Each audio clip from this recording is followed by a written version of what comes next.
Hello everyone. आज हम आप सबके बीच एक छोटी सी इन्फॉर्मेशन लेकर आया हूँ। बहुत ही इंपॉर्टेंट चीज़ है, ठीक है।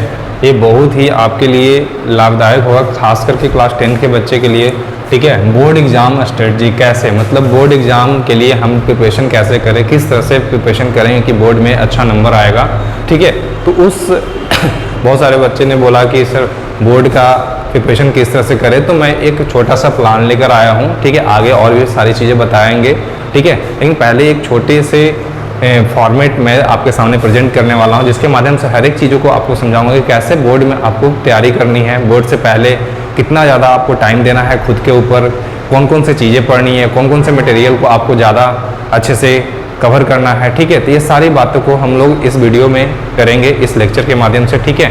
तो सबसे पहले बोर्ड का प्रिपरेशन जो भी बच्चे कर रहे हैं, तो सबसे पहला काम क्या है उनका क्लास 10 के लिए, सबसे पहला काम है कि सिलेबस कंप्लीट करना। मस्ट भी सिलेबस कंप्लीट होना चाहिए, ठीक है। सिलेबस सारे चैप्टर जो है, जितने भी सब्जेक्ट हैं, सारे सब्जेक्ट का सिलेबस कंप्लीट होना चाहिए, ठीक है। क्योंकि सिलेबस अगर छूटा रहेगा तो कहीं ना कहीं चीज़ें क्या होगा, अटकेगी, फंसेगी, ठीक है। और आप उस सेक्शन में आप नंबर नहीं उठा पाएंगे, मार्क्स अच्छा नहीं ला पाएंगे। इसलिए सबसे पहले क्या है कि कंप्लीट थ्योरी जो होता है, थ्योरी वाइज हो गया या न्यूमेरिकल वाइज, जितने भी कॉन्सेप्ट क्लियर नहीं होंगे तो दिक्कत आ सकती है, मार्क्स में गिरावट आ सकती है, ठीक है। तो सबसे पहले हम लोग सिलेबस कंप्लीट करेंगे। इंटायर सिलेबस, जो भी सिलेबस है आपका, सारा सिलेबस कंप्लीट होना चाहिए, ठीक है।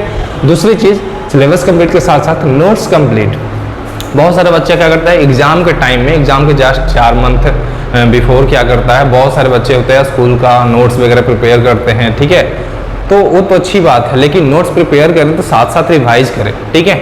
लेकिन ज़्यादा टाइम अपने नोट्स बनाने में ख़राब ना करें, ठीक है। क्योंकि नोट्स बनाने का टाइम अब है नहीं। उससे ज़्यादा बढ़िया है कि आप उस चीज़ को अच्छे से समझकर, चीज़ों को पढ़कर उसको कवर कर लें, सारे सिलेबस को, कॉन्सेप्ट का जितना भी कॉन्सेप्ट है उसका क्लियर कर लें, तो ज़्यादा बढ़िया रहेगा। इन नोट्स बनाने से ज़्यादा बढ़िया रहेगा। हाँ, कोचिंग का नोट्स अगर आपको जो मिल रहा है, कोचिंग का नोट्स एक इफेक्टिव नोट्स बनाए जाते हैं, सनराइज फॉर्मेट होते हैं सारा, तो वहाँ पे आपका नोट्स ऑलरेडी आपको प्रोवाइड कर दिया जाता है। तो वो नोट्स का हेल्प लेके आप पढ़ सकते हैं, सारे सिलेबस को कंप्लीट कर सकते हैं, ठीक है। तो दोबारा नोट्स बनाने की जरूरत नहीं है, खुद से नोट्स बना रहे हैं बुक से, ठीक है। तो ऐसा कुछ नहीं करना है, ठीक है। कोशिश करें कि उस चीज़ों को अवॉइड करें। बहुत सारे बच्चे असाइनमेंट वगैरह ये सब जो होता है स्कूल में, ये 20-20 मार्क्स जो आपका स्कूल की तरफ से मिलता है, उसके चक्कर में वो अपना टाइम बहुत ज़्यादा वेस्ट करते हैं, जो कि नहीं करना चाहिए। उसमें कम से कम टाइम वेस्ट करें, ठीक है, अपने हिसाब से। तो नोट्स कंप्लीट करने की नहीं सोचे ज़्यादा, ठीक है। रिवीजन जो करना है आपको, रिवीजन बहुत ज़्यादा जरूरी है। किसी भी स्टूडेंट के लाइफ में रिवीजन अगर ना हो तो बहुत सारे मार्क्स उसका गिरावट हो सकता है। बहुत सारे क्या होता है, अलग अलग मटेरियल तो पढ़ते हैं, अलग अलग बुक्स पढ़ते हैं, अलग अलग जगह से पढ़ते हैं, ठीक है। बहुत सारे जगह से पढ़ लेते हैं, उसके बाद नतीजा क्या होता है कि वो प्रैक्टिस नहीं कर पाते हैं। और प्रैक्टिस नहीं करने की वजह से तो बहुत सारे क्वेश्चन नहीं डील होने की वजह से क्या होता है, उनको बहुत दिक्कत होती है। बहुत सारे क्वेश्चन फेस नहीं किए हैं, तो वो नया क्वेश्चन हर टाइम क्या होता है, क्वेश्चन आता है तो वो अटक कर जाते हैं, फंस जाते हैं, नहीं बनता है, ठीक है। उसका नतीजा यही है कि वो रिवीजन पे ध्यान नहीं देते हैं। रिवीजन अगर कर लेंगे वो अच्छे से तो उनका काम हो जाएगा, ठीक है। तो बहुत सारे मटेरियल को इकट्ठा करना ये अच्छी बात नहीं है। एक ही सब चैप्टर है, एक ही बुक्स है आपका एनसीईआरटी को बार बार रिवाइज कर लेने में ज़्यादा आपके लिए बेहतर होगा, ठीक है। तो बार बार रिवीजन करना है तो एनसीईआरटी बुक को रिवीजन कीजिए, हर एक लाइन को रिवीजन कीजिए, हर एक लाइन को याद करने की कोशिश कीजिए, पढ़ने की कोशिश कीजिए, सारे कॉन्सेप्ट को समझने की कोशिश कीजिए जो एनसीईआरटी में दी गई है। क्योंकि क्वेश्चन हमारा एनसीईआरटी से ही पूछे जाते हैं। 90% क्वेश्चन जो होते हैं, 90% क्वेश्चन एनसीईआरटी के बेस पे ही तैयार किया जाता है बोर्ड के द्वारा, क्योंकि मेन बुक क्या है, एनसीईआरटी है। और एक आध दो क्वेश्चन जो होते हैं इधर उधर से रहता है कंसेप्ट के बेसिस पे, लेकिन वो नए बनते हैं, जिसके वजह से आपको लगता है कि वो बाहर का क्वेश्चन, लेकिन सारा कंसेप्ट एनसीईआरटी का ही होता है।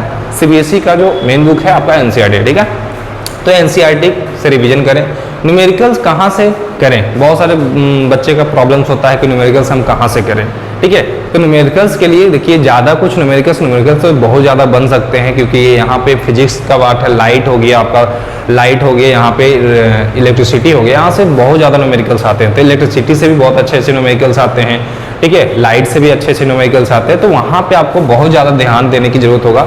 और न्यूमेरिकल्स के लिए सबसे बेस्ट जो है, न्यूमेरिकल्स के लिए आपको क्या करना है कि एनसीईआरटी का जितने भी न्यूमेरिकल्स हैं, लाइट हो या इलेक्ट्रिसिटी हो, जितने भी न्यूमेरिकल्स हैं, अच्छे से सबको कॉन्सेप्ट वाइज फॉर्मूला बेसिस पे सबको हमेशा मतलब ये पढ़ लेना है, प्रैक्टिस कर लेना है, जितने भी न्यूमेरिकल्स एनसीईआरटी में दिए गए हैं सबको प्रैक्टिस कर लेना है। एनसीईआरटी, ओनली एनसीईआरटी, ठीक है। और एनसीईआरटी जो भी न्यूमेरिकल जिस फॉर्मूला पे बेस्ड होते हैं सारे फॉर्मूला आपके माइंड में रन करना चाहिए, रिवीजन जरूर होना चाहिए, नहीं तो फिर जो भी न्यूमेरिकल्स आपको दिए जाएंगे वो बनेंगे नहीं, ठीक है। इसलिए आपको एनसीईआरटी का जितने भी न्यूमेरिकल्स है वो करना बहुत जरूरी है। तो कहाँ से करना है, तो एनसीईआरटी से जितने भी न्यूमेरिकल एनसीईआरटी में सारा एनसीईआरटी का न्यूमेरिकल करना है, ठीक है। अब क्या प्रीवियस ईयर्स क्वेश्चन पेपर बनाए, ठीक है। अब करा इसके बाद क्या है कि प्रीवियस ईयर्स का क्वेश्चन पेपर भी आपको बनाना पड़ेगा। प्रीवियस ईयर्स में जितने भी पेपर में आए हैं क्वेश्चन, ठीक है, जो पूछे गए हैं प्रीवियस ईयर में, तो उससे आपको क्या होगा, वो नए क्वेश्चन, वो क्वेश्चन आए चाहे नहीं आए, ठीक है, आए चाहे नहीं आए, लेकिन एक माइंडसेट आपका बन जाएगा। एक आपका प्रैक्टिस होने से क्या होगा ना कि एक सारे कंसेप्ट पे पकड़ बन जाएगी, ठीक है ना। अब पकड़ बनने से क्या होगा ना कि आप जो नए क्वेश्चन जो बन के आते हैं, नए तरीके से बन के आते हैं, वो आपको मिस नहीं हो पाएगा, आपसे मिस ही नहीं होगा, वो भी आप अच्छे से कॉन्सेप्ट क्लियर रहेगी तो आप बना के आएंगे। इसलिए practice previous year question paper जरूर करनी है। ये प्रीवियस ईयर क्वेश्चन पेपर आपको मिल जाएगा, एक बुक होती है प्रीवियस ईयर क्वेश्चन बैंक करके, ऐसे कुछ बुक आती है, ठीक है, तो वहां से आप परचेज कर सकते हैं। कोई भी पब्लिकेशन का प्रीवियस ईयर उठा लीजिए, सारा देखिए कि एरर कम हो जिसमें, वो पब्लिकेशन आप देखकर ले सकते हैं, ठीक है। तो प्रीवियस ईयर्स आपको बनानी है, ठीक है। उसके बाद कह रहा है सैंपल पेपर।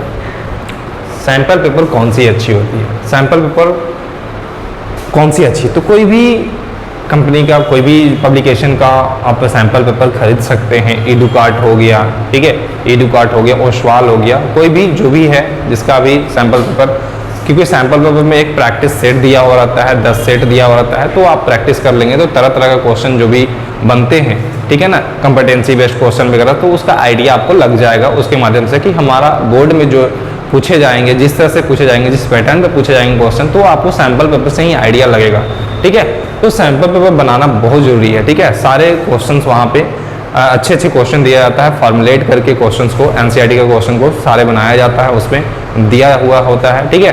तो वो सैंपल पेपर को आपको करना बहुत जरूरी है ताकि आपको पता चले कि किस तरह से बोर्ड में क्वेश्चन पूछे जाएंगे, तो उसी पैटर्न पे पूछे जाते हैं जिस तरह से सैंपल पेपर में दिया हुआ रहता है, ठीक है। तो इसलिए इसको बनाना जरूरी है, ठीक है। उसके बाद टाइम फॉर स्टडी, कितना टाइम पढ़ना है, हर दिन अगर आपको पढ़ना है तो कितना टाइम अपने ऊपर दें, ठीक है।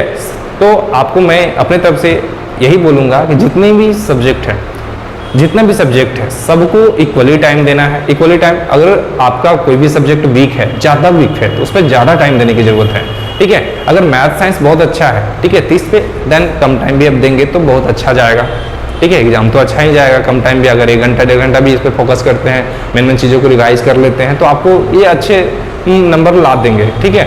ये जो खराब है, जैसे इंग्लिश, बहुत सारे बच्चे इंग्लिश में फंसते हैं, अनसीन पैसेज होता है बहुत सारे, ठीक है, तो पैसेज वगैरह जो होता है जिसमें ग्रामर होता है वो थोड़ा सा देखा हुआ नहीं रहता है, तो प्रैक्टिस से ही सारी चीज़ आएगा, ठीक है। वर्ड पे कमांड होना चाहिए, तो इंग्लिश वगैरह में थोड़ा सा आपको ध्यान देने की ज़रूरत है क्योंकि मार्क्स इंग्लिश में ज़्यादा कटते हैं, ठीक है। तो उसमें आपको ध्यान देना है, प्रैक्टिस जितना ज़्यादा से ज़्यादा कीजिए, टाइम उस पर ज़्यादा दीजिए, ठीक है। हिंदी अगर खराब है तो हिंदी पे टाइम ज़्यादा दीजिए, 2 घंटा 3 घंटा 4 घंटा जो भी आपको लग रहा है, तो टाइम इधर उधर सब्जेक्ट, जो सब्जेक्ट अच्छा है तो उसका टाइम बचाकर इसमें दें। इसका ये कोई सब्जेक्ट संस्कृत जैसे खराब है तो संस्कृत में भी टाइम दे सकते हैं, ठीक है। तो जो वीक सब्जेक्ट है तो ज़्यादा से ज़्यादा टाइम वीक सब्जेक्ट पर देने की कोशिश करें, नहीं तो फिर आपका रिजल्ट खराब होगा, क्योंकि आपका रिजल्ट सिर्फ एक सब्जेक्ट से नहीं बनने जा रहा है, ओवरऑल 5 सब्जेक्ट होते हैं मेन, तो वही आपको रिजल्ट बनाएगी। तो उम्मीद है कि ये सारे सब्जेक्ट पे आप इक्वल वे में टाइम देंगे और अपना बोर्ड एग्जाम को बेहतर से बेहतर तरीके से परफॉर्म करेंगे और उसमें अच्छा मार्क्स लाने की कोशिश करेंगे, ठीक है। तो यहाँ पे टाइम कितना देना है, तो टाइम आपको डेली जितना आपको अपने अकॉर्डिंग जितना आपको लगता है कि हमको देना चाहिए, टाइम बर्बाद नहीं करना है। एक चीज़ और कि टाइम बर्बाद नहीं करना है, क्योंकि ये एग्ज़ाम के टाइम में एकदम टाइम आप बर्बाद करेंगे तो फिर ये कभी भी आपका रिजल्ट बढ़िया नहीं आने जा रहा है, क्योंकि 1 सेकेंड भी बर्बाद करते हैं तो आपका उसमें भी कुछ न कुछ क्वेश्चंस आपका छूट सकते हैं, ठीक है। तो यहाँ पे समझना टाइम बर्बाद, टाइम एकदम नहीं बर्बाद करना है, ठीक है। तो टाइम का मैनेजमेंट जरूर होना चाहिए। यहाँ पे क्या है, टाइम मैनेजमेंट इन एग्जाम। अब देखिए यहाँ पे क्या है कि टाइम मैनेजमेंट एग्जाम में बहुत सारे बच्चे क्या होते हैं कि जब बोर्ड एग्जाम होती है, तो जब बोर्ड एग्जाम में जाते हैं तो वहाँ पे क्या होता है कि क्वेश्चंस जो होते हैं, जितने भी क्वेश्चंस पूछे जाते हैं क्वेश्चन पेपर में, तो वो 3 घंटे का एग्जाम होता है, तो 3 घंटे का एग्जाम होता है, लेकिन वो 3 घंटे में सॉल्व नहीं कर पाते हैं। आखिर क्यों? ठीक है। बहुत सारे बच्चे क्या होता है कि 15-20 क्वेश्चन सॉल्व करते करते उनका टाइम खत्म हो जाता है। तो ये दिक्कतें आती हैं, आखिर क्यों? टाइम मैनेजमेंट नहीं कर पाते हैं वो, टाइम मैनेजमेंट नहीं कर पाते हैं वो, ठीक है। इसका एक ही रीजन है कि वो अपने ऊपर प्रैक्टिस ज़्यादा नहीं करके गए हैं। एग्जाम में बैठ तो गए हैं लेकिन प्रैक्टिस नहीं थी। इट मीन्स टेस्ट लगाना, ठीक है, टेस्ट सीरीज देना बहुत ही ज़रूरी है आपके लिए, ठीक है। एग्जाम से पहले कम से कम 20 से 30 सेट आपको प्रैक्टिस कर लेनी है, सैम्पल पेपर के माध्यम से या कोचिंग में आपको टेस्ट लिया जाता है उसके माध्यम से, ठीक है। तो किसी भी तरह से आपको प्रैक्टिस कर लेनी है, ठीक है। नहीं तो फिर आपको और टाइम मैनेज वहीं पे करना पड़ेगा, ठीक है। जो क्वेश्चंस है वो 3 घंटा के अंदर बनना चाहिए। जो भी सैम्पल पेपर आप टेस्ट सीरीज जिस क्वेश्चन पेपर को आप दे रहे हैं उस 3 घंटे के अंदर ही बनना चाहिए। तो डेली अगर प्रैक्टिस अगर आप करेंगे, टेस्ट सीरीज पर ज़्यादा ध्यान देंगे, ठीक है, रेगुलर टेस्ट सीरीज लगाएंगे, टेस्ट सीरीज रेगुलर अगर टेस्ट देंगे तो आपका ये प्रैक्टिस ज़्यादा से ज़्यादा होने की वजह से क्या होगा, आपका टाइम में मैनेजमेंट आएगी, ठीक है। आप अच्छे से फिर टाइम से पहले ही आप सारे क्वेश्चन पेपर को डील कर देंगे और सबमिट करेंगे, ठीक है। तो ये आपके लिए बहुत जरूरी है। फिर उसके बाद आप टाइम मैनेज जब हो जाएगा आपका, तो आपका पेपर बिल्कुल अच्छा जाएगा। आप एग्जाम में बैठिए ना, बोर्ड एग्जाम में, उसके बाद जाइए बोर्ड एग्जाम में जाइए और बैठिए वहाँ पे, आपको फिर लगेगा नहीं कि मैं एग्जाम दे रहा हूँ। मुझे लगेगा कि जैसे बाहर मैं घर पे टेस्ट देता था ना, उसी तरह से मैं यहाँ पे भी बैठ के टेस्ट लिख रहा हूँ। क्यों? क्योंकि सारे क्वेश्चंस का आंसर आपको ऑलरेडी पता होते हैं, क्योंकि मल्टीपल टाइम्स आप रिविजन आपने किया है, क्वेश्चन लगाए हैं, तो वहाँ पे क्वेश्चन टफ नहीं आपको लग रहा है। इसके वजह से आपको आसान वहाँ पे हो गया, बहुत टाइम से पहले ही आप क्वेश्चन पेपर बना के बैठ जाते हैं, ठीक है। तो रीज़न यही है। तो इतना चीज़ आपको करना पड़ेगा तभी आपका रिजल्ट अच्छा आएगा, अदरवाइज फिर आपका रिजल्ट नहीं आएगा। 90 to 95% लाना है आपको, तो आपको ये स्ट्रेटजी अपनानी पड़ेगी, ठीक है। तो उम्मीद है कि आप समझ गए हैं और इसका पालन करेंगे, ठीक है। धन्यवाद।